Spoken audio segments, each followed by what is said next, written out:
പുലി ആക്രമിക്കാൻ വന്നാൽ നമുക്ക് ആദ്യം വേണ്ടത് മനോധൈര്യം തന്നെയാണ്. ഏത് സാഹചര്യമായാലും പതറാതെ നമ്മൾ അതിനെ നേരിടാൻ തയ്യാറായാൽ ഏറ്റവും നല്ലത്. ഇപ്പോൾ ഒരുപാട് സ്ഥലങ്ങളിൽ പുലിയുടെ ആക്രമണം കൂടി വരികയാണ്. പുലി ആക്രമിക്കാൻ വരുമ്പോൾ ചിന്താശേഷി നിലനിർത്തി നിശബ്ദത പാലിക്കേണ്ടത് അത്യാവശ്യമാണ്. പുലി ആക്രമിക്കാൻ വരുമ്പോൾ ഓടാൻ ശ്രമിക്കരുത്. കാരണം അത് പുലിയെ കൂടുതൽ ഉത്തേജിപ്പിച്ചേക്കാം. പുലിയുടെ കണ്ണിലേക്ക് നേരെ നോക്കുക. നിരവധി ജീവികൾ നേരായ കണ്ണുനോട്ടത്തെ വെല്ലുവിളിയെന്നോ ഭീഷണിയെന്നോ കണക്കാക്കുന്നു. അതുകൊണ്ട് നമ്മൾ അവയുടെ കണ്ണുകളിലേക്ക് നോക്കുമ്പോൾ അവയേക്കാൾ ശക്തനാണ് നമ്മൾ എന്ന് അവയ്ക്ക് തോന്നാം.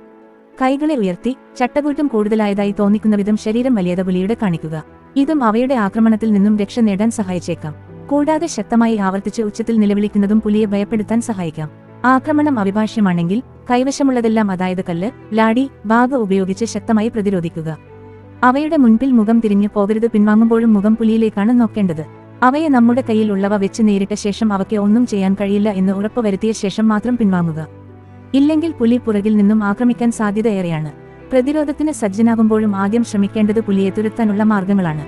പുലിയുടെ മനോഭാവം മനസ്സിലാക്കി നമുക്ക് വളരെ അപകട രീതിയിൽ പുലിയുടെ മുൻപിൽ പെട്ടാൽ ഈ കാര്യങ്ങൾ ചെയ്യാൻ ശ്രമിക്കുക. പുലി നമ്മളെ കാണാതെയോ അല്ലെങ്കിൽ വളരെ അപകടമില്ല എങ്കിൽ പുലിയെ അങ്ങോട്ട് കയറി ആക്രമിക്കാൻ നിൽക്കാതെ അവയുടെ കണ്ണിൽ പെടാതെ മാറിപ്പോകുക.